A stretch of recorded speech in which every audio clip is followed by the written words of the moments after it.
ஆமாம், நான் தெரியாமத்தான் கேட்கிறேன். உனக்கு அந்த பெண்ணை ஏன் பிடிக்கலை? என் மனதை வேறு ஒருத்தி கொள்ளை கொண்டு விட்டிருக்கிறாள். சொல்லத் துணிவில்லாது விழித்தான் நரேந்திரன். புத்தி கெட்டத்தனமா பேசாதே.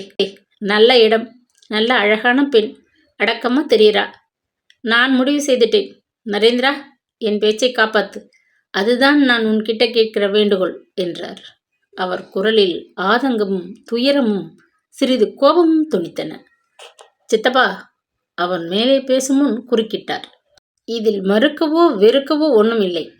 எல்லோரும் கூடி முடிச்ச சங்கதி. அடுத்த மாதம் முதல் வெள்ளிக்கிழமை நிச்சயதார்த்தம் வச்சுக்கிறதா ஏற்பாடு. நம் வீட்டில் பெண்கள் யாரும் இல்லாததால் நானே டவுன் பக்கம் போய் புடவை, நகை இத்தியாதிகளை வாங்க வேண்டியிருக்கும். உன் சித்தியோட நகைகள் சிறிது இரும்பு பீரோ லாக்கரில் இருக்கு. அதுகளை வச்சு நிச்சயத்தை ஓட்டி விடலாம். பெரிய தனக்காரர் மகளாச்சே, புதுசா ஒரு மோதிரமாவது வாங்கி போட்டாட்டா மரியாதையா இருக்காதே. சித்தப்பா, சித்தப்பா என்று அலற வேண்டும் போல ஆத்திரமும் துயரமும் நெஞ்சை அடைக்க பேச முடியாது மௌனமாகிவிட்டான் அவன்.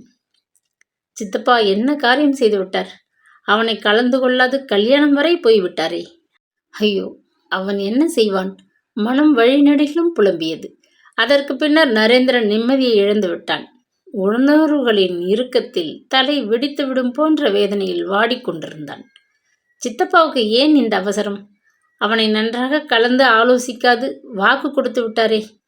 இப்போது அவன் என்ன செய்ய? கடையில் வேலை செய்யும் போதும், தோட்டத்தை மேற்பார்வை செய்யும் போதும், வீட்டிலே உணவு தயாரிக்கும் சமயமும் தன் உள்ளத்தை கேள்விகளால் குதறி கொண்டிருந்தான்.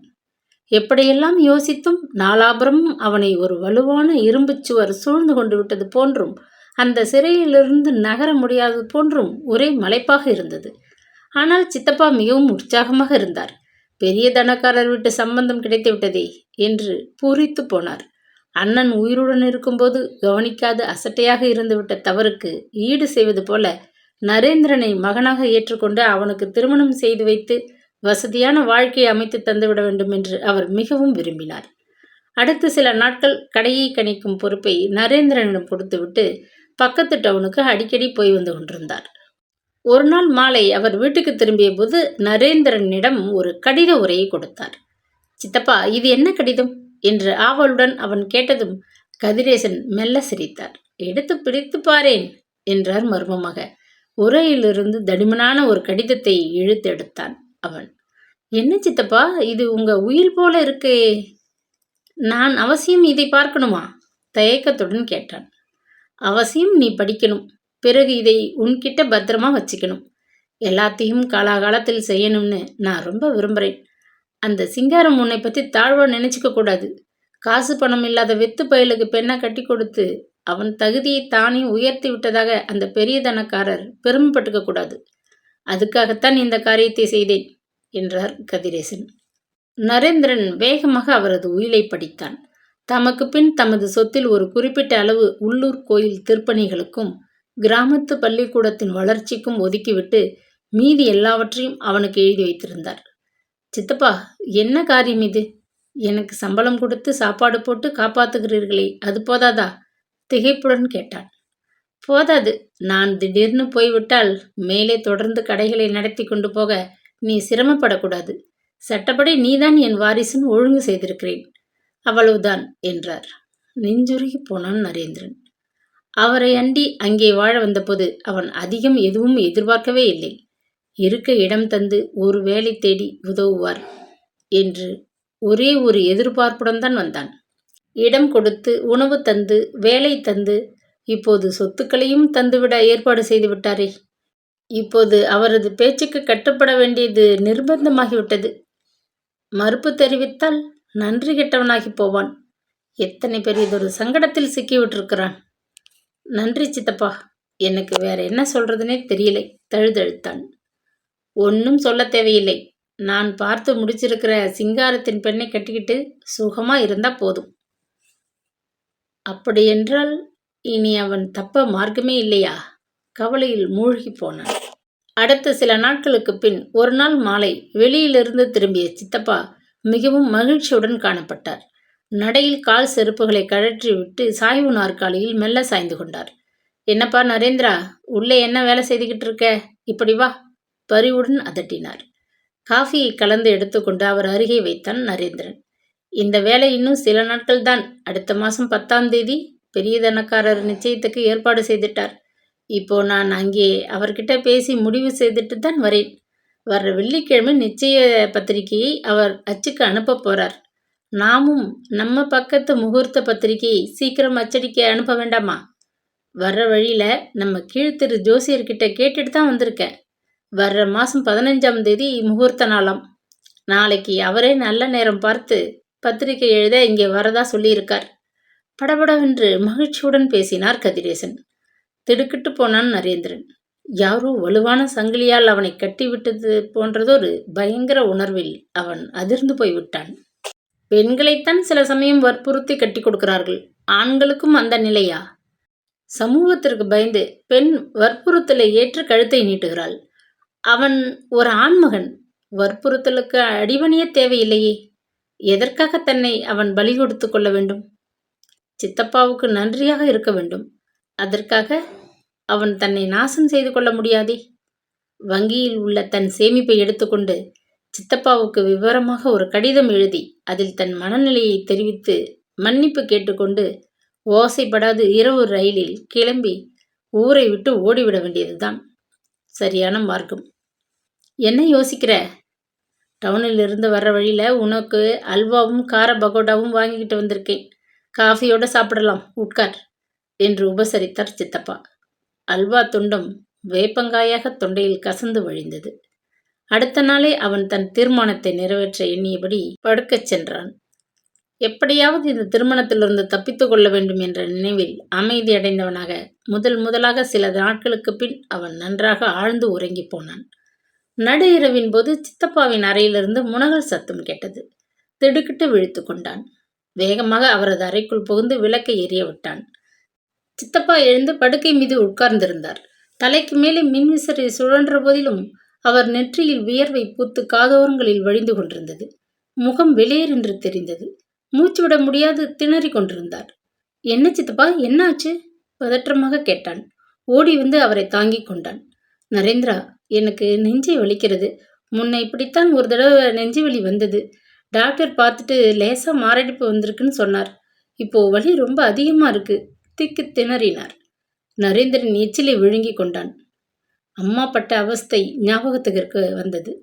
அடிவயிற்றில் சில்லென்ற உணர்வு தாக்க ஓடி சென்று டம்ளரில் நீர் முகந்து வந்து சாப்பிட கொடுத்து உபசரித்தான்.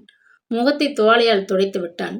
மெல்ல அவரை படுக்கையில் சாய்த்துவிட்டு, கொஞ்சம் பொறுத்துக்கோங்க சித்தப்பா, டாக்டரை கூட்டி விட்டு வரேன் என்றபடி வாயிற்கதவை சாத்தி கொண்டு ஸ்கூட்டரில் விரைந்தான். கொஞ்ச நேரத்தில் டாக்டருடன் வந்தான். ஆனால் பயன்? அவன் உதவியுடன் வருவதற்குள் சித்தப்பா கதிரேசனது உயிர் பிரிந்து விட்டிருந்தது. உண்மையா? சித்தப்பா இறந்து விட்டாரா என்று தன்னையே பலமுறை கேட்டுக்கொண்டு படுக்கையின் விளிம்பின் மேல் அதிர்ச்சியுடன் செய்வதறியாது சிறிது நேரம் உட்கார்ந்திருந்தான். விடிந்ததுமே அந்த செய்தி தெரு முழுவதும் பரவிவிட்டது. வருங்கால சம்பந்தி சிங்காரம் தமது நண்பர்களுடன் வந்து சேர்ந்து விட்டார். கதிரேசனது இறுதி காரியங்கள் துரிதமாக நடந்தேறியன. சித்தப்பா இல்லாத வீடு வெறுமையில் மூழ்கிவிட்டதை உணர்ந்து அவன் வேதனைப்பட்டான். அவரை விட்டு ஓட முயலும் முன்பே அவர் அவனை விட்டு போய்விட்டது அவனுக்கு மெத்த அதிர்ச்சியாக தான் இருந்தது. மிக்க துயரமாகவும் இருந்தது. சித்தப்பா மறைவினால் நடக்கவிருந்த சுபகாரியத்தை கொஞ்ச காலத்திற்கு தள்ளி போட வேண்டியிருப்பதாக சிங்காரத்திடமிருந்து அவனுக்கு செய்தி வந்தபோது அவனுக்கு விழிப்பு ஏற்பட்டது. இதைவிட ஒரு வசதியான சந்தர்ப்பம் அவனுக்கு கிட்டுமா? மெல்ல இந்த தலையிலிருந்து அவன் விடுவித்து கொள்ள வேண்டும் என்று ஒரு நாள் காலை பரபரப்புடன் ஒரு கடிதம் எழுதினான். அன்புடைய பெரிய தனக்காரர் திரு சிங்காரம் அவர்களுக்கு பணிவுடன் எழுதி கொள்ளும் கடிதம். எனது அருமை சித்தப்பா திடீரென்று மாரடைப்பால் இறந்து போனதினால் நான் மிகவும் துயரவசப்பட்டிருக்கிறேன். இந்த மனநிலையில் என்னால் தற்சமயம் கல்யாணம் செய்து கொள்ள விருப்பம் சிறிதும் இல்லை. எனவே தங்களது மகளுக்கு வேறு இடத்திலே முடிவு செய்து கொள்வது நலம் என்பதை மிக்க வருத்தத்துடன் தெரிவித்துக் கொள்கிறேன். இங்கனம் நரேந்திரன். துணிவுடன் கடிதத்தை சிங்காரத்திற்கு தபாலில் சேர்த்து விட்டான். 2 தினங்கள் கூட முழுதும் ஆகவில்லை. சிங்காரத்தின் சார்பில் அவனை பார்க்க 2 பெரியவர்கள் விடிந்ததும் விடியாததுமாக வந்து சேர்ந்தனர். தம்பி, உன் கடிதாசி வந்தது. ஆனால் சிங்காரம் அதுக்கு ஒத்துக்க மாட்டேன் என்கிறார் என்று ஆரம்பித்தார் ஒருவர். அதெப்படி? பெண் பார்த்துட்டு நீ ஒத்துக்கொண்டு மேற்கொண்டு சம்பிரதாயங்களை பேசி முடிச்ச பிறகு துக்கம் ஏற்பட்டதுன்னு நிறுத்திட முடியுமா? போனவர் போயிட்டார். அதுக்காக இருக்கிறவங்கள மன கஷ்டப்பட வைக்கலாமா? இன்னொருவர் அழுத்தமாக பேசினார். நாங்க பெண் கேட்ட நேரம் நல்லா இல்லைன்னு நினைக்கிறேன். அதனால அவங்க வேற இடத்துல பார்த்துக்கிறது தான் நல்லது என்றான் அவன். ஊர் கொல்லுன்னு போயிடுமே, வீணா அந்த பெண் பேரு கெட்டு போயிடாதா? யோசிச்சு பார் என்றார் முதலாவதாக பேசினவர். நல்லா யோசிச்சு பார்த்துட்டு தான் சொல்றேன். பெரிய தனக்காரருக்கு எடுத்து சொல்லுங்கோ. எனக்கு இப்போ சத்தியமா கல்யாணமே வேண்டாம்னு மனம் முறிஞ்சு போயிருக்கு என்றான் மிகவும் பிடிவாதமாக நரேந்திரன். மனத்தாங்களுடன் அவர்கள் இருவரும் எழுந்து சென்று விட்டனர். அப்பாடா, கால் விலங்கு கழண்டு கொண்டது என்று நிம்மதி பெருமூச்சு விட்டான் அவன். சித்தப்பாவின் மறைவுக்கு பின் நரேந்திரன் அந்த கிராமத்தில் நீடித்து தங்கியிருக்க விரும்பவில்லை. விரைவில் தாம் இறந்து போய்விடக்கூடும் என்று எண்ணியவர் போல கதிரேசன் தமது கடைகளை அவன் பெயருக்கு மாற்றிவிட்டு சொத்துக்களை அவனுக்கு எழுதி வைத்துவிட்டு போயிருந்தார். அது ஒரு வழியில் அவனுக்கு நல்லதாக அமைந்து விட்டிருந்தது. சித்தப்பா மறைந்த சில மாதங்களிலேயே அவன் கடைகளை நல்ல லாபத்திற்கு விற்றுவிட்டான். வீடும் மற்ற சொத்துக்களும் சட்டப்படி அவனுடையதாகும் வரை காத்திருந்து அவைகளை விற்று முதலாக்கி கொண்டான். 2 மாத காலத்திற்கு அந்த வீட்டில் தங்கியிருந்து விட்டு பின்னர் காலி செய்து கொடுத்து விடுவதாக விற்றவருக்கு வாக்கு கொடுத்திருந்தான். அதற்குரிய வாடகையை தந்து விடுவதாகவும் ஒப்புக்கொண்டிருந்தான். தன்னந்தனியாக இனி அவன் அந்த கிராமத்தில் வாழ வேண்டிய நிர்பந்தம் இருக்கவில்லை. கையில் தாராளமாக முதல் சேர்ந்து விட்டிருந்தது. பட்டணத்திற்கு சென்று ஏதாவது ஒரு வியாபாரத்தில் முன்னேறி தனக்கும் சாமர்த்தியம் இருக்கிறதென்பதை அந்த ரத்தனசாமிக்கு உணர்த்த வேண்டும் என்று அடிக்கடி அவரை நினைத்து ஆத்திரத்தில் குமைந்தான். பவழநல்லூர் பெரிய தனக்காரர் தம் மகளுக்கு வேறு இடங்களில் மாப்பிள்ளை தேடிக்கொண்டிருக்கிறார் என்ற செய்தி காதில் பட்டதும் அவனுக்கு பெருத்த நிம்மதி. விருப்பமில்லாத கல்யாணத்திலிருந்து விடுதலை அடைந்தோமே என்று மகிழ்ச்சியுடன் இருந்தான். வீட்டை விற்று முடிந்ததும் கொஞ்சம் நஞ்சம் இருந்த பந்தமும் அகன்றுவிட்ட உணர்வில் சென்னைக்கு புறப்பட்டான். 10 தினங்கள் ஒரு நல்ல ஓட்டலில் தங்கிக் கொண்டு அங்கே வசிக்க வீடு தேடத் தொடங்கினான். சென்னையில் குடியிருக்க வீடு பிடிப்பது அத்தனை ஒரு சுலபமான காரியமாக இருக்கவில்லை. வீட்டு தரகர்களுடன் அவன் காலையிலிருந்து இரவு வரை அலைந்து திரிந்தான். முடிவில் மந்தைவெளி பகுதியில் புதிதாக உருவாகி விட்டிருந்ததொரு குடியிருப்பு பகுதியில் ஒரு தனி வீட்டை வாடகைக்கு பேசி முடித்தான். 6 மாத வாடகையை முன்பணமாக தந்துவிட்டு சாவியை பெற்றுக்கொண்டான். இனி மறுபடி கிராமத்திற்கு திரும்பி தேவைப்பட்ட ஜாமான்களை மட்டும் லாரியில் அனுப்பிவிட்டு மீதியை விற்று அங்கே கவனித்து முடிக்க வேண்டிய காரியங்கள் அனைத்தையும் நிறைவேற்றிவிட்டு சென்னைக்கு நிரந்தரமாக தங்க கிளம்பிவிட வேண்டியதுதான் பாக்கி. அவன் வீடு தேடிக்கொண்டு சென்னைக்கு வந்தது முதல் அவன் மனதை அந்த நினைவு வருடி கொண்டுதான் இருந்தது. வீட்டு பிரச்சனையை ஒரு வழியாக முடித்து கொண்டதும் கட்டாயம் ஊருக்கு திரும்பும் முன் அவன் அவளை பார்த்தாக வேண்டும். பல மாதங்களுக்கு முன் சித்தப்பாவுடன் அங்கு வந்தபோது தவிக்க முடியாத ஆசையில் அவளை பார்த்து வரப்போனான். இப்போது அந்த ஆசை நெருப்பாக அவனை தகித்து கொண்டிருந்தது. அதற்கு முன் அந்த ஏமாற்றுக்காரன் ரத்னசாமியை பார்த்தால் முன்னைவிட லேசாக பருத்து உடல் நிறத்தில் கூடி முகத்திலே பணத்தின் தெம்பு பிரதிபலிக்க நிம்மதியாக இருக்கும் அவனை இப்போது அந்த மனிதன் பார்த்தால் காசை பற்றி கவலைப்படாது ஓட்டல் வாசலில் நின்றதொரு டாக்ஸியில் ஏறிக்கொண்டு பீட்டர்ஸ் ரோடுக்கு விரைந்தான். மாலை மங்கும் நேரத்தில் போக்குவரத்தில் நீஞ்சி கொண்டு சென்ற வண்டி நின்றதும் இறங்கினான். அமராவதி ஜுவல்லர்ஸின் கதவு இழுத்து பூட்டப்பட்டிருந்தது. 9 மணி அளவில் தானே மனிதன் கடையை சாத்துவார். ஆமாம், அவருக்கு என்ன வந்துவிட்டது? அல்லது கங்காவுக்கு ஏதேனும் நேர்ந்து விட்டதா? படபடவென்று நெஞ்சு அடித்துக் கொள்வதை உணர்ந்தான். முகத்தில் வழிந்த வியர்வையை துடைத்து கொண்டு மீண்டும் டாக்ஸியில் ஏறிக்கொண்டான். திருவல்லிக்கேணி முத்துவீரன் தெரு 5ஆம் எண் வாசலில் இறங்கிக் கொண்டு டாக்ஸிக்கு பணம் கொடுத்துவிட்டு அழைப்பு மணியை அழுத்தினான். இன்னமும் பொழுது முழுவதும் அமிழவில்லை. ஆயினும் வாசல் விளக்கு பளிச்சென்று எரியத் தொடங்கியது. யாரது? அதே குரல் இனிமையாக அவனது மூளை முடுக்கெல்லாம் தொட்டதும் புல்லரித்து போனான். சே, ஏன் இந்த மயக்கம்? தன்னைத்தானே சாடியபடி பல்லை கடித்து கொண்டான். கதவை திறந்த கங்கா வாசலில் நின்றவனை பார்த்து திகைத்து போனாள். உள்ளே வாங்கோ. கேட்டில் இருந்த பூட்டை திறந்து வழிவிட்டாள். பாதணிகளை நடையில் கழற்றி வைத்துவிட்டு கூடத்திற்குள் தயக்கமாக நாற்காலியில் உட்கார்ந்தான். சுற்றுமுற்றும் கண்களால் அவன் துழாவுவதை கங்கா கவனித்தாள்.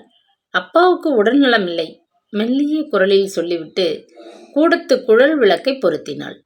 பளிச்சென்று வீசிய விளக்குளியில் அவளை நிமிர்ந்து நன்றாக பார்த்தான்.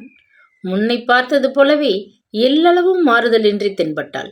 ஆனால் முகத்தில் மட்டும் அந்த பழைய பிரகாசம் இருக்கவில்லை. கண்களில் கவலை மிதமின்றி தெரிந்தது. என்ன அவருக்கு, அறையில் தானே படுத்திருக்கார் என்று விசாரித்தான். அப்பாவுக்கு 2 வாரத்திற்கு முன் மாரடைப்பு வந்து விட்டது. சாப்பிட உட்கார்ந்தவர் நெஞ்சை பிடித்துக்கொண்டு மயக்கமா விழுந்துட்டார். நான் ரொம்பவே பயந்து போய்விட்டேன். நானே ஓடிச் சென்று டாக்டரை அழைச்சிட்டு வந்து காட்டினேன். மாரடைப்பு, உடனே ஆஸ்பத்திரியில் அனுமதிக்கணும்னு சொல்லி நமக்கு தெரிஞ்ச சித்ரா மருத்துவமனையில் அனுமதிக்க உதவினார். இன்னமும் அங்கேதான் இருக்கார். அப்படியா? கேட்க வருத்தமா இருக்கு. எல்லாத்தையும் நீங்க தனியாவா சமாளிச்சிங்க? நெருங்கின உறவினர்கள் யாரும் பட்டணத்தில் கிடையாது. அப்பாவுக்கு யாருடனும் நெருங்கி பழகவும் பிடிக்காது. அதனால அக்கம் பக்கத்தவர்களிடம் கூட சட்டுன்னு ஓடி உதவி கேட்க முடியலை. டாக்டர் பாவம், ரொம்ப நல்லவர், நிறைய உதவி செய்தார். இல்லாட்டா தவிச்சு போயிருப்பேன். தழுதழுத்தாள். பொங்கி வந்த கண்ணீரால் அவளது கண்கள் பளபளப்பதை பாராதவன் போல பார்த்து கொண்டான். ஐயோ பாவம் என்று ஒரு கணம் இரக்கத்தில் கரைந்த அவன் மனம் சற்றென்று அந்த நினைப்பு வந்ததும் இறுகியது. தனியாக பாவம், ரொம்ப சங்கடம்தான். மெல்ல முனகினான். எங்கள் குடும்ப டாக்டர் தனக்கு தெரிஞ்ச ஒரு வயதான அம்மாவை என்னுடன் சில நாள் துணையாக இருக்க ஏற்பாடு செய்திருப்பதால் அத்தனை சங்கடம் இல்லை. அவங்க சமையல் அறையில் வேலையை கவனிச்சு கொண்டிருக்காங்க. நீங்க வந்தது அவங்களுக்கு தெரிஞ்சிருக்க நியாயமில்லை. ஏன்னா அவங்க காது செவிடு. அப்படியா என்று கேட்டவன் ஒரு கணம் தயங்கி விட்டு சொன்னான். உங்களை பார்த்ததில் ஒரு கேள்வி கேட்கணும்னு கடந்த 1 வருஷ காலமா தவிச்சுக்கிட்டு இருக்கேன். ஆமாம், உங்க அப்பா அந்த வைரப்பிள்ளையாரை என்ன செய்தார்? வித்துட்டாரா? உண்மையை எனக்கு சொல்ல முடியுமா? குரலில் காரம் தொனிக்க கேட்டான். திகைத்து முகம் வெளிரி போனாள். எனக்கு அப்பாவின் வியாபார விவகாரம் எதுவுமே உண்மையாக தெரியாது. என்னிடம் அவர் அவைகளை பற்றி பேசும் வழக்கம் இல்லை. நீங்கள் அவரிடம் என்ன கொடுத்திருக்கிறீர்கள் என்பது அந்த கடைசி நாள் வரை எனக்கு தெரியாது. உங்களது பொருளை விற்க முடியவில்லை என்று அப்பா கூறிவிட்டு மஞ்சள் பிளாஸ்டிக் பெட்டியை மேஜை மீது வைத்து இதோ பார் உன் பிள்ளையார் என்றபோது கூட எனக்கு புரியவில்லை. பிறகு நீங்கள் அதே இரவு திரும்பி வந்து வாதாடிய போதுதான் என் வைரப்பிள்ளையாரை கொடுத்துட்டா மறு வினாடியே நான் கிளம்பிடுறேன்னு சொன்னதும் தான் ஏதோ ஒரு உயர்ந்த பொருளை அவர்கிட்ட கொடுத்து வச்சிருந்தீங்கன்னு புரிஞ்சு கொண்டேன். அந்த வைரப்பிள்ளையார் பல லட்சம் பெறும். அதை உன் தந்தை என்னிடமிருந்து களவாடி கொண்டு விட்டார். சந்தேகமே இல்லை. நம்பினவனை துரோகம் செய்த பாவம் சும்மா விடாது. சீற்றத்துடன் அவளை பார்த்தான். அந்த பாவத்தின் பலனை இப்போ அனுபவிக்கிறார். சீக்காளியாகி மருத்துவமனையில் கிடக்கிறார். திரும்பி வராம செத்து போயிடுவார்னு கோபத்தோட நீங்க சொல்ல நினைக்கிறீங்க. நான் வயிறெறிந்து சொல்றதுல தவறு இல்லையே. நோயும் மரணமும் யாருக்கும் வரக்கூடியது தானே. பாவம் செய்தவங்களுக்கு மட்டுமே வரும் சங்கதி இல்லையே. மேலும் மரணம் என்பது யாருக்கும் ஒரு தண்டனை அல்ல, எல்லோருக்கும் ஏற்படக்கூடிய இயற்கையின் நியதி. இந்த விவகாரத்துல நான் எந்தவித பங்கும் ஏற்கவில்லை. நான் குற்றமற்றவள். சொல்லி முடிப்பதற்குள் அவளது கண்கள் கலங்கி போயின. உதட்டை கடித்துக்கொண்டு அவன் எழுந்திருந்தான். நான் கேட்க நினைத்ததை கேட்டுவிட்டேன். என் மூதாதையரின் கலைப்பொருள் அந்த வைரப்பிள்ளையார். என்னை மோசம் செய்திருந்தால் கட்டாயம் மேலே சொல்ல கூசியவனாக சினத்துடன் வெளியே செல்ல திரும்பினான். உட்காருங்க, தாகத்துக்கு ஏதாச்சும் சாப்பிட்டுட்டு போகலாம். மெல்லிய குரலில் குழைவாக உபசரித்தாள். உங்க வீட்டில் நிறைய சாப்பிட்டுட்டு இருக்கேன். அதன் பலனையும் ரொம்பவே அனுபவிச்சிருக்கேன். நன்றி என்று ஏளனமாக கூறிவிட்டு திரும்பி பாராது வெளியே நடந்தான். பல்வேறு உணர்ச்சிகளின் மனம் கொந்தளிப்பில் அலைகழித்தது. தன் தந்தையின் மோசடியில் தனக்கு சிறிதும் பங்கு இல்லை என்பதை அவன் எப்படி நம்ப முடியும்? ஆமாம், அவளுக்கு என்ன துணிச்சல்! ரொம்ப பழகியவள் போல அந்தி வேளையில் அந்நிய புருஷனை வீட்டுக்குள் அழைச்சி வச்சு பேசுகிறாளே. அப்பன் திருடன் என்றால் மகள் அப்படி இருப்பாளோ? நினைக்கும் போதே அவனுக்கு ஆத்திரம் பொங்கி கொண்டு வந்தது. ஆமாம், நடத்தையில் மாசு உள்ளவளாக இருப்பாள் என்று நினைக்கிற அவளை மனம் ஏன் இன்னமும் நாடுகிறது? இதென்ன அசம்பாவிதம்! அவனது வாழ்க்கை பிரச்சனையில் ரத்னசாமியையும் அவரது மகளையும் ஏன் சேர்த்து கொள்ள வேண்டும்? ஏன் ஏன் தன்னையே பலமுறை சாடிக்கொண்டு ஓட்டலுக்கு திரும்பினான். அடுத்த நாள் அவன் திரும்ப கிராமத்திற்கு பயணமானான். அதற்கு பின்னர் அவனுக்கு கவனிக்க வேண்டிய காரியங்கள் பல இருந்தன. கங்கா நினைவில் நிழலாகி போனாள். பக்கத்து டவுனிலிருந்து லாரி ஒன்றை பேசி தேவைப்பட்ட ஜாமான்களை ஏற்றி சென்னைக்கு அனுப்பிவிட்டு மீதம் இருந்தவைகளை விலைக்கு போட்டு முடித்தான். உட்கார ஒரு ஒடிந்த நாற்காலி கூட இல்லாத வீட்டில் அவன் கடைசி நிமிஷ காரியங்களை கவனிக்க 2 தினங்கள் தங்க நேரிட்டது. வீட்டை வாங்கியவர் அவன் கிளம்பும்போது சாவியை தம் கிராமத்தில் அதே தெருவில் வசித்த தம் உறவினர் ஒருவரிடம் கொடுத்து போகும்படி சொல்லிவிட்டு வெளியூருக்கு ஏதோ வேலையாக போய்விட்டிருந்தார். அன்று மாலை அவன் டவுனிலிருந்து திரும்புவதற்குள் இருட்டி விட்டிருந்தது. பஸ்ஸை விட்டிறங்கி ஊரை நோக்கி செல்லும் மண்பாதையில் புகுந்து மெல்ல நடந்தான். கிராமத்திற்கு மின்விளக்கு வசதி வந்துவிட்டிருந்த போதிலும் நெடுஞ்சாலையிலிருந்து உள்ளே பிரிந்த அந்த மண்பாதையில் விளக்குகள் கிடையாது. யாரது அங்கே? அதட்டிய குரல் அவனை திடுக்கிடச் செய்தது. அவன் சட்டைப்பையில் அப்போது அதிக பணம் இருக்கவில்லை. தோளில் தொங்கிய துணிப்பையில் இரவு சாப்பாட்டிற்காக அவன் டவுன் ஹோட்டலில் வாங்கி வந்த மசாலா தோசை பொட்டலம்தான் இருந்தது. மடியில் கனம் இருந்தால் தானே வழியில் பயம். பின்னால் ஒலித்த காலடியை பொருட்படுத்தாது அவன் வேகமாக நடந்தான். யார்டா அவன்? குரல் கொடுக்காம போறவன்? அதட்டலாக கேட்டவன் அருகில் வந்து தன் கையில் இருந்த டார்ச்சை அவன் முகத்தில் வீசினான். வெளிச்சத்தில் கூசிய கண்களை இடுக்கிக் கொண்டு, யார் நீங்க? பதிலுக்கு அதட்டினான் நரேந்திரன். உன் மச்சாண்டா என்று கேலியாக சிரித்தவன் முகம் இருளில் தெரியவில்லை. மேலே என்னவோ சொல்ல நரேந்திரன் வாயை திறக்கும் முன் அவன் பின்கழுத்தில் ஓங்கி ஒரு குத்து விழுந்தது. நம்ம ஆள்தாண்டா, வாங்கோ என்று குரல் கொடுத்தபடி அடித்தவன் மேலும் பலமாக தோள்பட்டை மீது குத்த, ராஸ்குல், யாரடா திருட்டுப்பயல் என்று கத்திக்கொண்டு கையை நரேந்திரன் ஓங்க தலை மீது டொக்கென்று கழியால் யாரோ ஓங்கி அடிக்க வேதனை தாழ முடியாது அவன் அலற, வாயின் மேல் சூடாக பிசுபிசுவென்று திரவம் வழிவதை உணர்ந்த மறுகணம் நினைவை இழந்து மண்பாதையில் விழுந்து விட்டான். லேசாக விழிப்பு ஏற்பட்டதும் கண்களை திறந்து பார்த்தான் அவன். எங்கே இருக்கிறோம் என்ற பெருத்த திகைப்பு. உடம்பெல்லாம் ஒரே வலி. மெல்ல புரண்டான். இதென்ன, கயிற்றின் கட்டிலின் மீது படுத்து கொண்டிருக்கிறானே? நரேந்திரனுக்கு மிக்க வியப்பாக இருந்தது. கழுத்தை திருப்பிய போது தலை விண் விண் என்று வலித்தது. இடது கையை தூக்கி மெல்ல தொட்டு பார்த்தான். தலை மீது நெற்றி வழியாக பெருத்ததொரு கட்டு போடப்பட்டிருந்தது. ஜன்னல் வழியே மெல்ல சூரிய ஒளி அறையை வெளிச்சமாக்கி கொண்டிருந்தது. இருட்டுக்குள் மூழ்கி கிடந்த அவனது நினைவும் மெல்ல பளிச்சென்று பழைய நிலையை அடைந்தது. சங்கிலி தொடர் போல எல்லாம் ஞாபகத்திற்கு வந்தது. அருகில் இருந்த முக்காலி மீது அவனது கை கடிகாரமும் மணிப்பர்சும் இருப்பதை கவனித்தான். மெல்ல கையை நீட்டி கடிகாரத்தை எடுத்து பார்த்தான். நேரம் காலை 7 மணியை தொட்டு கொண்டிருந்தது. அவன் கீழே விழுந்தும் கடிகாரம் உடையவில்லை, சேதமாகவும் இல்லை. ஆச்சரியந்தான். மணிப்பர்சை எடுத்து பார்த்தான். டவுன் கடை தெருவிலிருந்து திரும்பிய போது பர்சுக்குள் எண்ணி பார்த்து வைத்த 23 ரூபாய் 80 பைசா சில்லறை அப்படியே இருந்தது. அப்படியென்றால் அவனை தாக்கியவர்கள் திருடர்கள் இல்லையா? ஆமாம். அவனை ஏன் தாக்க வேண்டும்? கட்டிலிருந்து மெல்ல எழுந்து உட்கார அவன் தலையை தூக்கினான். அறையே சுற்றுவது போல மயக்கமாக இருந்தது. இப்போ எப்படி இருக்கு தம்பி? அப்படியே படுப்பா, உடம்பை அலட்டிக்காதே. 2 நாளாவது ஓய்வா இருக்கணும்னு டாக்டர் சொல்லியிருக்கிறாரே. வெள்ளை வேட்டியும் மேல் துண்டுமாக மீசை தாடி நரைத்து போன அந்த கிழவர் யார்? தம்பி, நீ என்ன நினைக்கிறேன்னு புரியுது. இந்த தோட்டத்தில் பயிர் பண்ணிட்டு வாழறவன் நான். பேரு குமரேசன். உன் சித்தப்பாவுக்கு என்ன நல்லா தெரியும். இப்போ நீ என் வீட்டில் இருக்க. பெரியவரே, நான் இங்கே எப்படி வந்தேன்? மெல்லிய குரலில் கேட்டான். ஒரு கணம் தயங்கியவர் போல குமரேசன் மௌனமாக அவனை பார்த்தார். கதிரேசன் அண்ணன் மகன் வந்து சித்தப்பனுக்கு ரொம்ப உதவி செய்கிறான்னு எல்லோரும் சொல்லிக்கிட்டு இருந்தாங்க. நான் உன்னை கடைத்தெருவில் பலவாட்டி பார்த்துருக்கேன். ஆனால் பேசின பழக்கம் இல்லை. பவழநல்லூர் பெரிய தனக்காரர் மகளை உனக்கு பேசி முடிச்சிருப்பதாக சங்கதி கூட காதில் பட்டது. அதெல்லாம் இப்போ இல்லை ஐயா. அதனால்தான் இந்த சங்கடம் உனக்கு ஏற்பட்டது. என்ன சொல்றீங்க? வியப்புடன் கேட்டான். தலையை திருப்ப முடியாது, கனமாக இருந்தது. உடம்பெல்லாம் வலித்தது. வேதனையுடன் பெருமூச்சு விட்டான். அவரோட ஆட்கள் உன்னை அடிச்சு போட்டு போயிருக்கானுங்க. ஊர் போற பாதையிலிருந்து யாரோ கத்துறது கேட்டது. நான் அப்போதுதான் சாப்பிட்டுட்டு எழுந்தேன். வேகமா கையை கழுவிக்கிட்டு லாந்தரும் குண்டாந்தடியுமா கிளம்பினேன். பக்கத்து வீட்டு சங்கரனும் அவன் தம்பியும் ஓடி வந்தார்கள். நாங்கள் திமு திமுன்னு ஓடி வர்றதை கண்டதும் அந்த பயல்கள் ஓடி போய் விட்டானுங்க. இல்லட்டா உன்னை உசுரோட கூட பார்த்துருக்க முடியாது.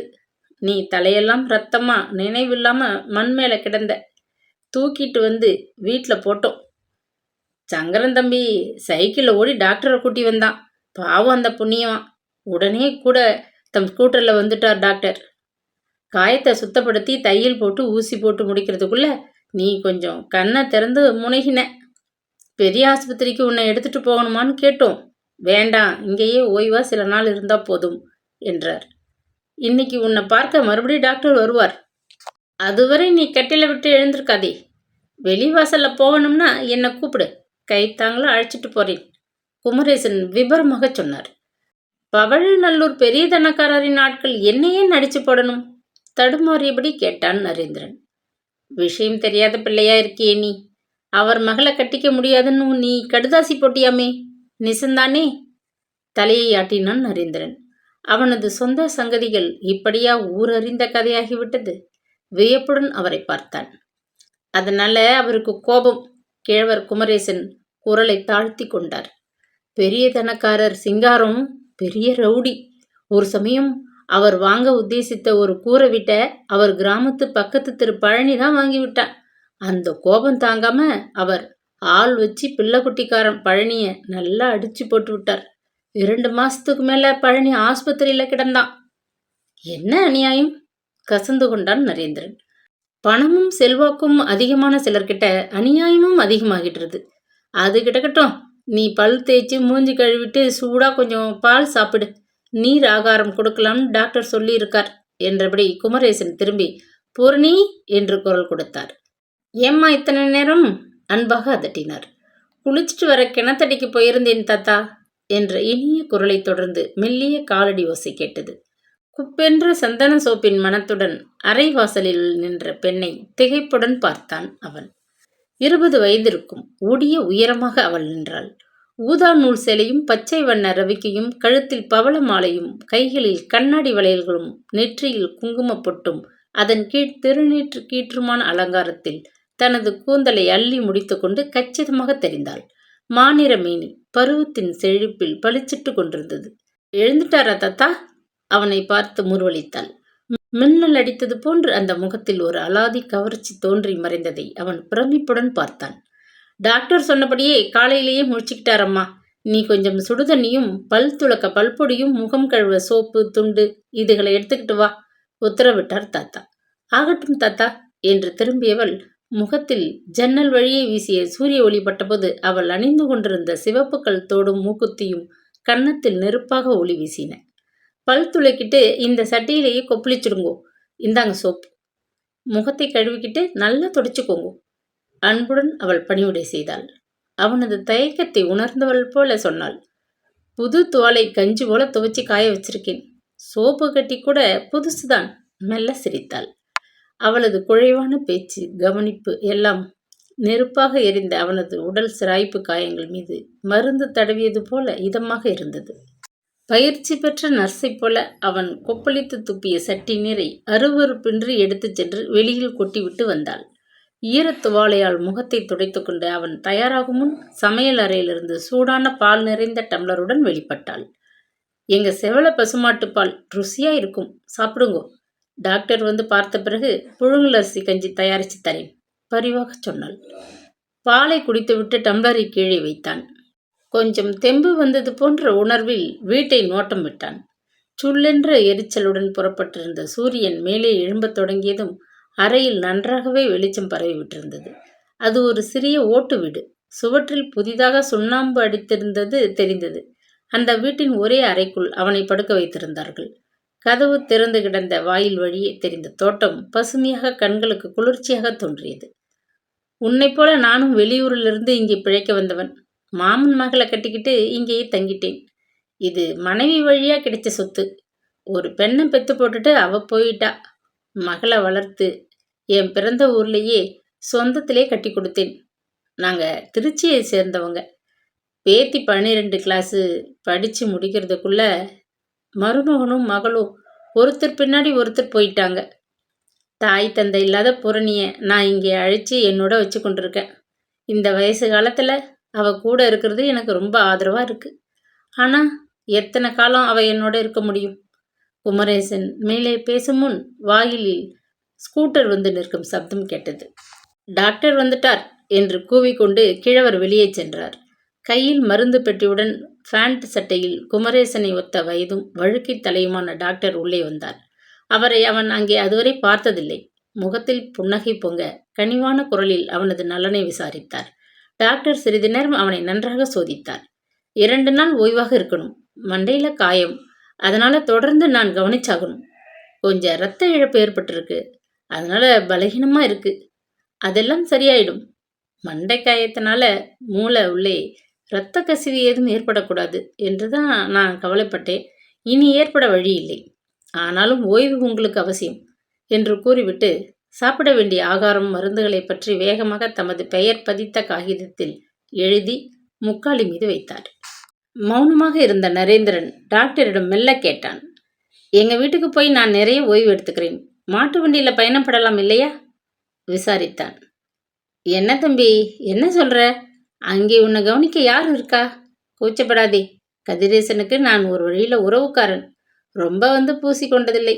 மற்றபடி இதுவும் உன் வீடுதான், அடித்து பேசினார் குமரேசன். ஆமாம், இங்கேயே நீ சில நாள் தங்கி இருப்பது நல்லது. இவங்கெல்லாம் உன்னை கவனிச்சுப்பாங்க. எனக்கும் உன்னை வந்து பார்த்து போக சௌகரியமாக இருக்கும். டாக்டர் உத்தரவிட்டு விட்டு கிளம்பினார். உங்களுக்கு ரொம்ப சிரமம். டாக்டர் ஃபீஸ், மருந்து செலவு இதுகளை நான் கொடுத்துடுவேன்.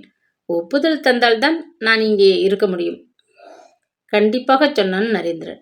காயங்கள் ஆறி தெம்பு கொடினதும் டாக்டர் காயத்தில் போட்ட தையலை பிரிச்சுட்டு உங்கள் வீட்டுக்கு போகலாம்னு உத்தரவு தந்ததும் மெல்ல நீ கணக்கு பார்த்து பணத்தை கொடுத்தா போதும். ஆனால் நாங்கள் செய்கிற இந்த உதவிக்கு எதையும் பிரதியாக எதிர்பார்க்கலைங்கிறத புரிஞ்சுக்கணும் என்றார் கிழவர். சிறிது நேரம் அங்கே ஒரு முக்காலி மீது உட்கார்ந்திருந்து விட்டு குமரேசன் கிளம்பினார். விடியற் காலையிலேயே செய்திருக்க வேண்டிய வேலை. வெண்டைக்காயை அறுத்து இன்னைக்கு டவுன் கடைக்கு அனுப்புகிற வேலை. தோட்டத்திலே உதவி செய்கிற பிள்ளையாண்டா என்ன பண்ணிக்கிட்டு இருக்கான்னு பார்க்கணும். நான் வரேன். எனக்காக காத்திருக்க வேண்டாம். நான் கொஞ்சம் பழைய சோறு திங்கிற பழக்கம். எனக்கு காப்பி அத்தனை பிடிக்காது. பேத்தி தான் காப்பி டீன்னு அலைவா. அவளுக்கு காலை வேலையில் சூடாக இட்லி தோசை எதனாச்சும் சாப்பிடாட்டா வேலை ஓடாது. படிக்கிறப்போ ஹாஸ்டலில் இருந்த வழக்கம். உங்களுக்கு இன்னைக்கு கஞ்சி தான் ஆகாரம். உடம்பு கொஞ்சம் தேறினதும் நாளையிலேருந்து சாதாரணமான சாப்பாடு தரலாம்னு டாக்டர் சொல்லிட்டு போயிருக்கார். வெளிவாசலுக்கு போகணும்னா என்னை கூப்பிட சொல்லுங்க என்று படபடவென பேசிவிட்டு துண்டை உதறி தோளில் போட்டுக்கொண்டு கிழவர் வெளியேறிவிட்டார். 1 வார காலமா இங்கே இருக்கணும் என்று முனகியபடி படுக்கை மீது சாய்ந்தான் நரேந்திரன். ஏங்க அப்படி அழுத்துக்கிறீங்க? உங்க சித்தப்பா வீட்டை போல எங்க வீடு அத்தனை பெருசு இல்லை. ஆனால் மனம் ரொம்ப பெருசு. நன்றாகவே கவனிப்போம் என்றபடி அவன் காலருகில் கிடந்த வெள்ளை விரிப்பை எடுத்து கழுத்து வரை போர்த்து விட்டாள் பூரணி. அவளது கண்களில் தெரிந்த கனிவுக்கும் குழைவான அந்த பேச்சிற்கும் பொருள் என்ன? குழம்பி போனான் அவன். 1 வார காலம் ஓடி சென்றது. தலையில் பட்ட அடி நெற்றி ஓரத்தில் ஒரு காயத்தை மட்டும் உண்டாக்கி விட்டிருந்தது. நல்ல வேளையாக மூளையில் இரத்த கசிவு போன்ற ஆபத்துக்கள் நேரவில்லை என்று கூறியபடி டாக்டர் காயத்தின் மீது தாம் போட்டிருந்த தையலை பிரித்துவிட்டு மருந்தால் துடைத்து பிளாஸ்திரியால் காயாத அந்த வடுவை மூடிவிட்டார். கொஞ்ச நாட்களில் வடு தானாக மறைந்துவிடும். அப்படி தெரிந்தாலும் ஒரு சிறு கோடு போலதான் தென்படும். தலைமுடியை அந்த பக்கம் சிறிது தழைத்து வாரிக்கொண்டால் அதுவும் பிறர் கண்ணுக்கு தெரியாது என்று புன்னகைத்தவர் அவன் பின்னர் சாப்பிட வேண்டிய மருந்துகள் சிலவற்றை எழுதி கொடுத்துவிட்டு கிளம்பினார். மருந்து பெட்டியை கையில் தூக்கி கொண்ட டாக்டர் இறுதியாக சொன்னார். நீங்கள் சென்னைக்கு போனதும் அங்குள்ள பிரபல நரம்பியல் நிபுணரிடம் சோதனை செய்து கொள்வது நலம். உங்களது காயம் பூரண குணமடைந்து விட்டது. அதனால் எந்தவித ஆபத்தும் இல்லை என்று எனக்கு புரிகிறது. உங்களது முழு சந்தேகமும் தீர நீங்கள் நிபுணரின் ஆலோசனையை ஏற்பது நலம். இரத்த இழப்பினால் பலவீனமடைந்திருந்த அவனது உடம்பு 1 வார கவனிப்பில் நன்றாகவே தேறிவிட்டிருந்தது.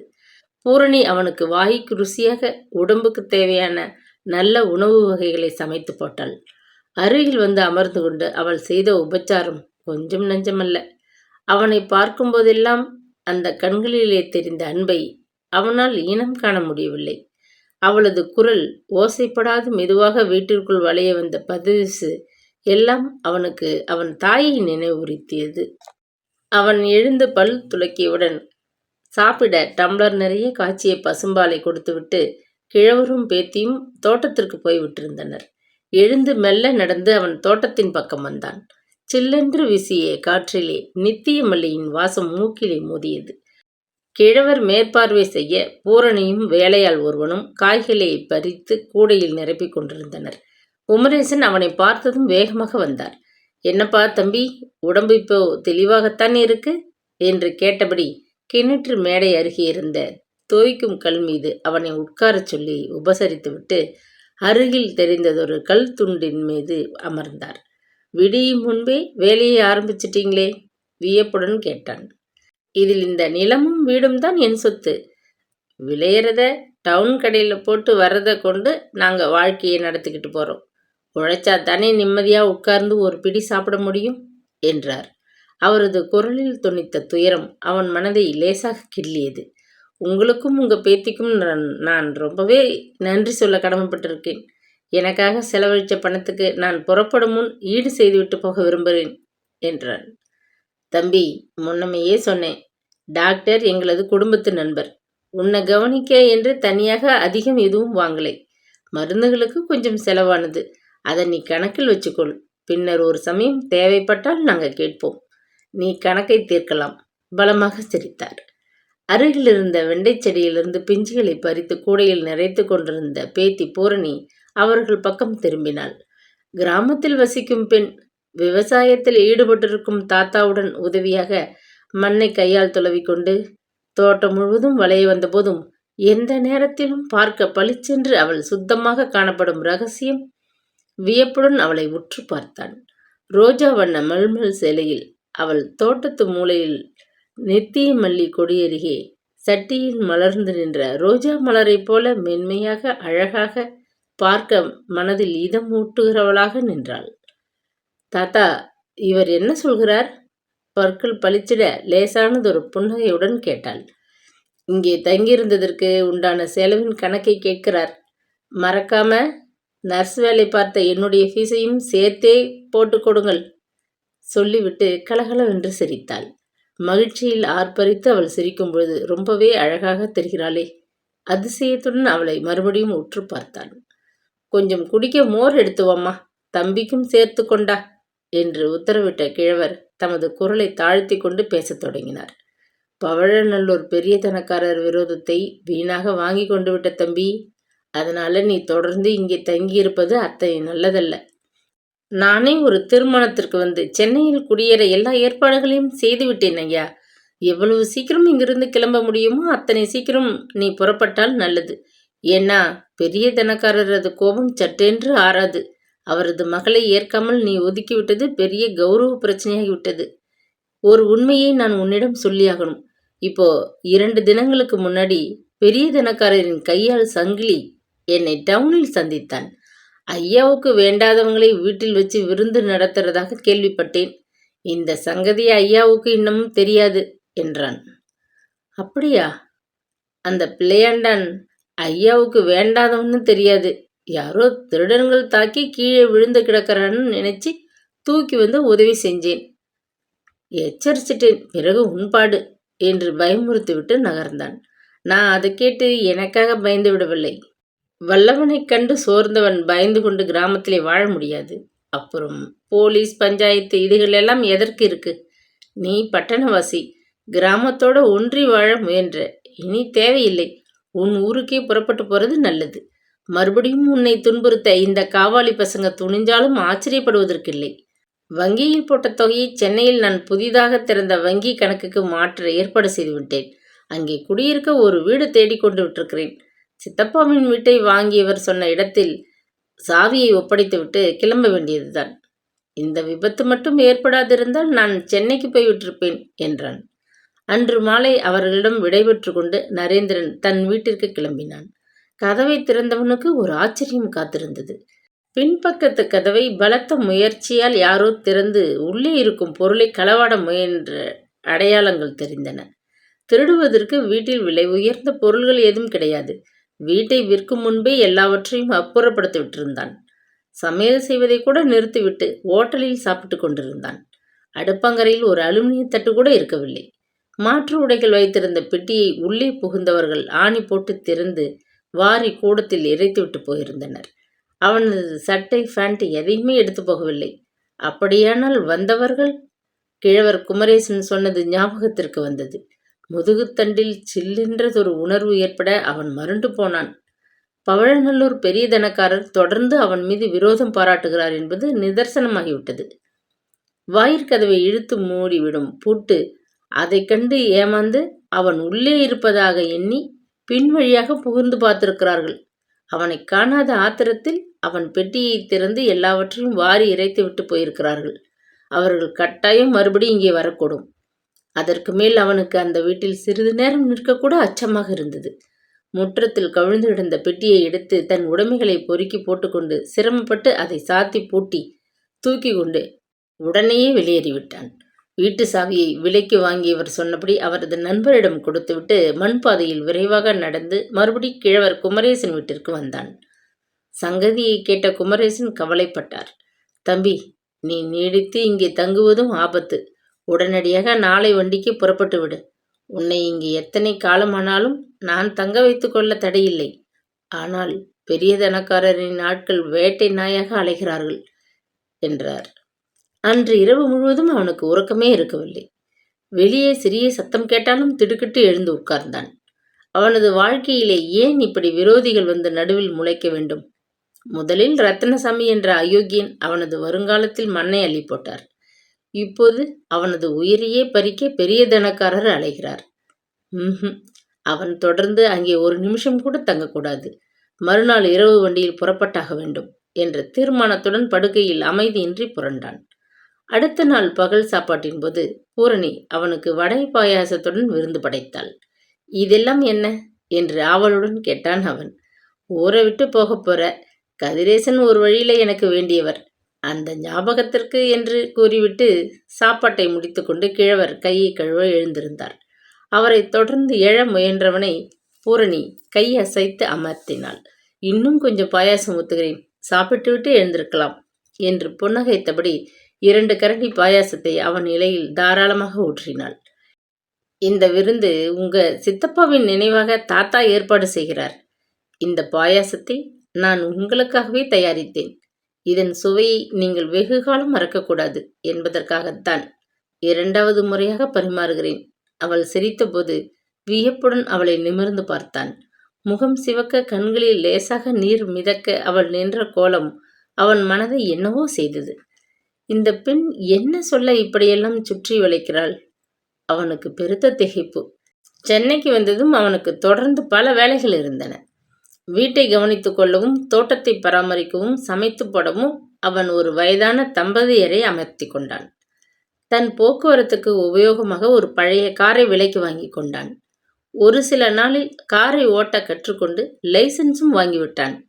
தானே காரை ஓட்டிச் சென்று நகரத்தின் பல பாகங்களையும் தானே தெரிந்து கொண்டான். என்ன வியாபாரத்தை எங்கே ஆரம்பித்தால் வசதியாக இருக்கும் என்பது பற்றி தீவிரமாக சிந்தித்தான். நாளேடுகளில் வரும் வியாபார விளம்பரங்களை குறிப்பாக பார்த்து கொண்டு வந்தான். கொடுக்கிற தெய்வம் கூரையை பீத்து கொண்டு தரும் என்பார்கள். அவனுக்கு நல்ல காலம் பிறந்து விட்டிருந்தது போலும். வைரப்பிள்ளையாரை பறியுடித்து விட்ட போதிலும் சித்தப்பா வைத்துவிட்டு போன சொத்து கணிசமாக தொகையாக வங்கியில் இருந்தது. முன்பின் தெரியாத பட்டணத்தில் வசிக்க நல்லதொரு பகுதியில் வீடு கிடைத்து விட்டிருந்தது. பணியுடன் விசுவாசமாக வேலை செய்ய 2 பேர்கள் கிடைத்து விட்டிருந்தனர். எல்லாவற்றுக்கும் சீக்கிரமாக அவன் தேடிக்கொண்டிருந்தது போல ஒரு சிறு வியாபாரம், கட்டிட ஜாமான்கள் விற்பனை செய்யும் கடை ஒன்று விலைக்கு வந்திருந்தது. விலை கொஞ்சம் கூடுதலாக இருந்த போதிலும் துணிவுடன் அதை வாங்கிவிட்டான். இத்தனையும் அவன் சென்னையில் குடியேறிய சில மாதங்களிலேயே தன்னுடையதாக்கி நிறைவேறின. கடையை கொண்டு அவன் வியாபாரத்தில் மும்முரமாகி போனான். வியாபாரம் செய்வது, அதில் பணம் சம்பாதிப்பது எனும் பந்தய உணர்வு அவனை பேய் போல பற்றி கொள்ளவே தாகம், பசி, உறக்கம் என்று ஒன்றையும் லட்சியம் செய்யாது தன் இரத்தத்திலே ஒன்றிவிட்டிருந்த கங்காவையும் மறந்தவனாக அவன் ஓயாது உழைத்தான். வியாபார சூசனை அவனுக்கு சித்தப்பா தந்துவிட்டு போன சொத்துக்களில் இன்னொன்றாக இருந்தது. சென்னையில் குடியேறிவிட்ட ஒரே ஆண்டு காலத்தில் அவனது வியாபாரம் 4 மடங்காக விரிவடைந்து போனது. கட்டிடப் பொருட்களை விற்பனை செய்வதோடு அல்லாமல் அவன் வீடுகளை வாங்கி விற்கும் எஸ்டேட் ஏஜென்சியில் நுழைந்து விட்டிருந்தான். கொள்ளை லாபத்தை கொழித்து கொண்டதுடன் தான் வசிக்க தனக்கு சொந்தமாக மிகவும் நாகரிகமானதொரு வீட்டை நுங்கம்பாக்கத்தில் பிரபல மனிதர்கள் வசிக்கும் ரேமண்ட் அவென்யூவில் கட்டிக்கொள்ளத் துவங்கினான். நுங்கம்பாக்கத்திலே பங்களா, நகரத்திலே கட்டிடப் பொருள்கள் விற்பனை கூடம், அதன் அருகிலேயே மொத்த வியாபார கிடங்கு, அண்ணா சாலையில் எஸ்டேட் ஏஜென்சி அலுவலகம் என்று விரிந்து படர்ந்த அவன் 2வது ஆண்டின் ஆரம்பத்திலேயே ஒரு திடீர் பணக்காரனாகிவிட்டான். புது பணக்காரத்தனத்தின் ஆடம்பரமும் அவனிடம் அட்டகாசமாக சேர்ந்து விட்டது. அலுவலகத்திற்கு கோட்டும் சூட்டுமான அலங்காரத்தில் தான் சென்று வந்தான். பழைய காரை விற்றுவிட்டு புத்தம்புது அம்பாசிடரை வாங்கி கொண்டு வளைய வந்தான். பங்களா கட்டி முற்று பெற்று விட்டிருந்தது. தேவையான ஜாமான்களை வாங்கி போட்டு அழகு செய்து முடித்தான். ஒரு குறித்த நாளில் வீடு குடிபுகும் நாளை கோலாகலமாக கொண்டாட உத்தேசித்து நாள் குறிப்பிட்டு பத்திரிகை அச்சிட்டு தான் புதிதாக தெரிந்து கொண்ட நண்பர்கள், தூரத்து உறவினர்கள், வியாபாரிகள் எல்லோருக்கும் அனுப்பி வைத்த போதுதான் அவனுக்கு திடீரென்று அந்த நினைவுகள் ஏற்பட்டன. கிராமத்திலிருந்து அவன் சென்னைக்கு திரும்பியதும் குமரேசனுக்கும் பூரணிக்கும் நன்றி தெரிவித்து ஒரு கடிதம் எழுதியிருந்தான். அவர் பதில் போட்டார். பின்னர் ஒரு தடவை அவன் மறுபடியும் அவர்களை விசாரித்து கடிதம் எழுதியிருந்தான். அதற்கு பின்னர் அவர்களை மறந்து போகும் அளவு அவனுக்கு சொந்த வேலைகள் பல இருந்துவிட்டன. சென்னைக்கு வந்து குடியேறிய சில நாட்கள் தான் அவனுக்கு கங்காவை பார்க்க வேண்டும் என்ற ஆசை நெஞ்சை வருடியது. வியாபாரத்திற்கு மும்முரமாகி அது தந்த வெற்றியில் வெறி பிடித்து உற்சாகமடைந்து நாலாபுரமும் வியாபாரத்தை பெருக்கி தன் நிலையை உயர்த்தி கொள்ள பாடுபட்டவன் கங்காவை பார்க்க வேண்டும் என்ற ஆவலை அறவே மறந்துவிட்டிருந்தான். கான்ட்ராக்டர் பங்களா சாவியை அவன் கையில் கொடுத்ததும் கதவை திறந்து பல பகுதிகளையும் பார்வையிட்ட போதுதான் அவனுக்கு திடீரென்று மறுபடி கங்காவின் நினைப்பு நெஞ்சை அழுத்தமாக கவ்வியது. ஆனால் இப்பொழுது ரத்னசாமி எப்படி இருக்கார்? உடம்புக்கு முடியாமல் மருத்துவமனையில் இருந்தவர் குணமாகி மறுபடியும் கடையை திறந்து வியாபாரம் செய்கிறாரா? அவர் ஏன் மறுபடியும் வியாபாரம் செய்து திண்டாட வேண்டும்? அவனிடமிருந்து அபகரித்து கொண்ட அந்த வைரப்பிள்ளையாரை கலைப்பொருள்கள் சேகரிக்கும் எவனிடமாவது விற்று அந்த பணத்தில் மனிதன் நிம்மதியாக ஓய்வடைந்து விட்டிருக்கலாமே. மகளுக்கு வேண்டிய வரதட்சணையை வாரி கொடுத்து அவளையும் வாழ வைத்திருக்க முடியுமே. ரத்தனசாமி என்னவானார் என்று பார்க்க வேண்டாமா? ஒரு வழியில் அவன் அவரது துரோகத்திற்கு நன்றி செலுத்தினான். அவரால் ஏமாற்றப்படாதிருந்தால் நரேந்திரன் தன் சித்தப்பாவை தேடிக்கொண்டு அவசரமாக போயிருக்க மாட்டான். கணிசமான முதல் கிடைத்திருக்காது. வியாபார நுணுக்கங்களை புரிந்து கொண்டிருக்க மாட்டான். அத்துடன் முன்னுக்கு வர வேண்டும் என்ற வேகம் புயலாக புறப்பட்டிருக்காது. எல்லாம் நன்மைக்குத்தான் என்று பலவும் சிந்தித்தபடி தனது காரை பீட்டர் சாலை வழியே ஓட்டினான். அமராவதி ஜுவல்லர்ஸ் என்னும் அந்த கடையின் வாசலில் பூட்டு தொங்கியது. காரை ஒதுக்குப்புறமாக நிறுத்திவிட்டு அருகில் சென்று பார்த்தான். கதவின் மேல் தூசி படிந்து கிடந்தது. அப்படியென்றால் பல நாட்களாக கடையை திறக்கவில்லையா? ஒரு சமயம் ரத்னசாமி மாரடைப்பில் மரணமடைந்து விட்டாரா? திடீரென்று ஏற்பட்ட திகைப்பில் அவன் ஒரு கணம் அயர்ந்து போனான். என்னங்க பார்க்குறீங்க? பக்கத்து மளிகை கடை பையன் ஆவலுடன் விசாரித்தான். இந்த கடை முதலாளியை பார்க்க வந்தேன். அவர் முடிக்காது நிறுத்தினான். அவர் உடம்புக்கு முடியாம இப்போ வீட்டோட இருக்கார். கடை 6 மாசமா பூட்டியே தான் கிடக்கு. உள்ளே வச்சிருந்த நகைகள் எல்லாத்தையும் வித்துட்டதாக கேள்வி. கடையை கூட விற்க போறதாக சொல்றாங்க. வினாடியில் பல அக்கப்போர்களை அவிழ்த்து விட்டான் பையன். திடீரென்று ஏற்பட்ட ஆவலை தவிர்க்க முடியாது. அவன் காரை ரத்னசாமியின் வீடு இருந்த திருவல்லிக்கேணி முத்துவீரன் தெருவுக்கு ஓட்டினான். காரை ஓரமாக நிறுத்திவிட்டு தன் பிரிஃபிகேஸில் இருந்த ஒரு அழைப்பிதழை எடுத்துக்கொண்டு வாயில் அழைப்பு மணியை அழுத்தினான். கதவு திறப்பதற்குள் நெஞ்சு விரிந்துவிடும் போல வேகமாக அடித்து கொண்டது. மாலை பொழுது மஞ்சளாகிவிட்ட நேரம். யாரது என்று வழக்கம் போன்ற அதே பாணியில் அதட்டி விசாரித்த கங்கா கதவை திறந்தவள் திகைப்புடன் அவனை பார்த்தாள். அடையாளம் கண்டுகொள்ள அவளுக்கு சில நிமிடங்கள் ஆகின. கடைசி முறையாக அவனை பார்த்ததை விட லேசாக உப்பி சிவந்து காணப்பட்ட நரேந்திரன் கோட் சூட் அலங்காரத்தில் ரொம்பவே ஆடம்பரமாக காணப்பட்டான். தெருவோரம் நின்ற காரை அவள் பிரமிப்புடன் பார்த்தாள். அவளும் கொஞ்சம் மாறுதலாகத்தான் தெரிந்தாள். முன்னை விட இளைத்து கவலை படர்ந்த முகமும் கலக்கமான கண்களுமாக காணப்பட்டாள். கை வேலையாக இருந்தவள் போல ஆடை அலங்கி இருந்தது. வியர்வையில் குங்குமம் நெற்றியில் பரவி வழிந்து கொண்டிருந்தது. வாங்கோ, அப்பாவைத்தானே பார்க்க வந்திருக்கீங்க? கேட்டபடி சற்றென்று உள்ளே நகர்ந்தாள். அலங்கிய கூந்தலும் நசுங்கிய ஆடையுமாக அவன் எதிரே நிற்க அவளுக்கு மிக்க கூச்சமாக இருந்தது. யாரது கங்கா? ரத்தனசாமியின் கரகரத்த குரல் கிணற்றிலிருந்து ஒலிப்பது போல் மெல்ல கேட்டது. அவர்தான் உங்க சிநேகிதர் மகன் பம்பாய்க்காரர் வந்திருக்காரப்பா, கூறிவிட்டு அவள் பின்பக்கம் விரைந்தாள். அறையிலிருந்து தள்ளாடியபடி எழுந்து வந்த ரத்னசாமி கூடத்து குழல் விளக்கை போட்டார். எதிரே நின்றவனை ஆச்சரியமாக பார்த்தார். நரேந்திரன் அவன்? இந்த தடபுடல் தோற்றம் எப்படி வந்தது? அவருக்கு வியப்பு தாங்க முடியவில்லை. வணக்கம் ஐயா, உங்களை இன்னைக்குத்தான் வந்து பார்க்க முடிஞ்சது. கொஞ்சம் காலமாக எனக்கு என் வேலையே சரியாக இருந்தது. உங்களுக்கு உடம்பு சுகமில்லைன்னு கேள்விப்பட்டேன். மனது கேட்கல. நேரில் வந்து பார்த்துவிட்டு அப்படியே உங்களையும் உங்கள் மகளையும் என் வீட்டு புதுமனை புகும் வைபவத்திற்கு அழைச்சிட்டு போகலாம்னு வந்தேன் என்றபடி தன் கையில் இருந்த அழைப்பிதழை அவர் பார்வைக்கு மேஜை மேல் வைத்தான். ரத்னசாமியால் நம்பவே முடியவில்லை. நுங்கம்பாக்கம் ரேமண்ட் அவென்யூ சொந்த பங்களாவா? நரேந்திரன் திடீரென்று எப்படி பணக்காரனானான்? கொள்ளையடித்தானா? லாட்டரி சீட்டு விழுந்து கோடீஸ்வரனாகி விட்டானா? அல்லது கள்ளக்கடத்தல் வியாபாரம் செய்து கபகபவென்று முன்னுக்கு வந்து விட்டானா? பலவும் எண்ணியே பிரமித்தபடி, உட்காரப்பா உட்கார், நீ நல்லா முன்னுக்கு வருவேன்னு எனக்கு அப்பவே தெரியும் என்றார். ஒரு நாற்காலியில் ஆயாசமாக சாய்ந்து கொண்டார். அதற்குள் கங்கா முகத்தை கழுவி துடைத்து பொட்டிட்டு கொண்டு முடியை சீராக்கி கொண்டையிட்டு முடித்துவிட்டு அலமாரியில் பெட்டி போட்டு அடுக்கி வைத்திருந்ததொரு வாயில் சேலையில் தன்னை அலங்கரித்து கொண்டாள். கங்கா, நம்ம தம்பி நரேந்திரனுக்கு சாப்பிட காபி ஹார்லிக்ஸ் ஏதாச்சும் கொண்டு வா, மகளுக்கு உத்தரவிட்டார். பேசி முடிப்பதற்குள் அவருக்கு மூச்சு வாங்கியது. முன்னைவிட பாதியாக இளைத்து நலிந்து நோயாளியாக தென்பட்ட ரத்தனசாமியின் கண்களில் மட்டும் அந்த பேராசை குறி இன்னும் மாறவில்லை. அவனை கண்டதும் அது இரட்டிப்பாக பலவளத்தது. தம்பி, இத்தனை பெரிய பங்களாவில் தன்னந்தனியாகவா இருக்க போற? வீட்டை கட்டணும், பிறகு கல்யாணமும் பண்ணிக்கணும் இல்லையா கேட்டார். கால் மேல் கால் போட்டுக்கொண்டு அமுத்தலாக உட்கார்ந்த நரேந்திரன் உள்ளே இருந்து வந்த கங்காவை பார்வையால் விழுங்கினான். அடிமனதிலே நீர் பூத்த நெருப்பாக அமுங்கி கிடந்த அவனது ஆசை அவளை கண்டதும் தீயாக திகுதிகுவென்று நெஞ்சி வரை நீண்டு மூண்டு விட்டதை உணர்ந்தான்.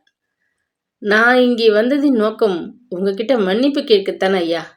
அந்த வைரப்பிள்ளையாரை நான் வழியில் எங்கேயோ காணாமல் போக்கிவிட்டு உங்களிடம் வந்து தவறாக தர்க்கம் செய்தது பற்றி ரொம்ப விசனப்படுறேன். என்னை நீங்க மன்னிக்கணும். கங்கா அவனை ஆச்சரியமாக பார்த்தாள். நரேந்திரன் உண்மையில் அவர்களை அந்த சம்பவம் பற்றி மன்னித்து விட்டானா? உங்க ஆசையினால நான் இப்போ எஸ்டேட் ஏஜென்சி வச்சு நல்லா இருக்கேன். நல்லா நீ இருக்கணும் என்கிறது தான் என் ஆசை. அந்த பழைய சங்கதியை நான் அப்பவே மறந்துட்டேன். என் சிநேகிதன் மகன் நீ. உன்னை நான் இருக்க முடியாதே தம்பி. சரி, விட்டு தள்ளு. இனி நாம் அதை பற்றி பேசவே வேண்டாம். எஸ்டேட் ஏஜென்சி வச்சு நடத்துகிறியே, எனக்கு ஒரு உபகாரம் செய்வியா? சொல்லுங்கோ, தாராளமாக செய்ய காத்திருக்கேன் என்றபடி கங்கா கொண்டு வந்து வைத்த காஃபியை வேகமாக பருகினான். எனக்கு இப்போ ரொம்ப கடனாக போயிட்டது. வியாபாரத்தை மூட்டை கட்டி வச்சுட்டேன். இந்த வீட்டையும் கடையையும் விற்று கங்காவுக்கு ஒரு வழி பண்ணணும். இந்த வீட்டையும் கடையையும் எனக்கு விற்று கொடுத்து உதவுவாயா? கதை இப்படி மாறுகிறதா?